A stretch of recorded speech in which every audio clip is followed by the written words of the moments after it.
ಬೆಳಗಾವಿ ಜಿಲ್ಲೆ ಖಾನಾಪುರ ಪಟ್ಟಣದ ಲಕ್ಷ್ಮೀ ದೇವಾಲಯದಲ್ಲಿ ಕಳವು ನಡೆದಿದೆ. ದೇವಿಯ ವಿಗ್ರಹದ ಮೇಲಿದ್ದಂತ ಸುಮಾರು 4 ಲಕ್ಷ ಮೌಲ್ಯದ ಚಿನ್ನಾಭರಣಗಳನ್ನು ಕಳ್ಳರು ದೋಚಿ ಪರಾರಿಯಾಗಿದ್ದಾರೆ. ಮಧ್ಯರಾತ್ರಿ ದೇವಾಲಯದ ಬಾಗಿಲಿನ ಚಿಲಕ ಮುರಿದು ಒಳನುಗ್ಗಿರುವಂತಹ ಕಳ್ಳರು ಈ ಕೃತ್ಯವೆಸಗಿದ್ದಾರೆ. ಬೆಳಗ್ಗೆ ದೇವಸ್ಥಾನದ ಬಾಗಿಲು ತೆರೆದಾಗ ಪ್ರಕರಣ ಬೆಳಕಿಗೆ ಬಂದಿದೆ.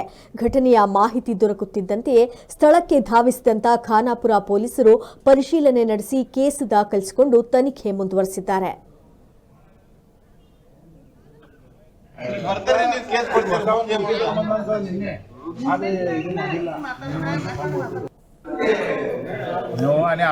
आणि घरातलं बी ते चांदीचे हे समय आणि हे अरेस्ट लिस्टासाठी करून आणून ठेवल्याने इथे मी म्हणतो इथे काय झालं त्याचा घरात ठेवायला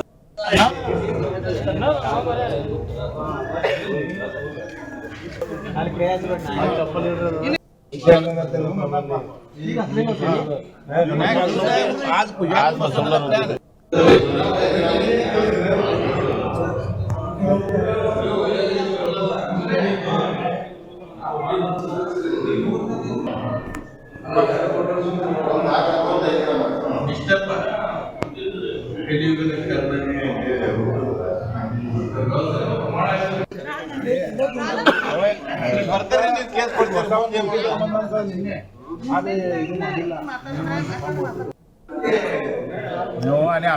आणि घरातलं बी ते चांदीचे हे समय आणि हे अरेस्ट लिस्टासाठी करून आणून ठेवल्याने इथे मी म्हणतो इथे काय झालं त्याचा घरात ठेवायला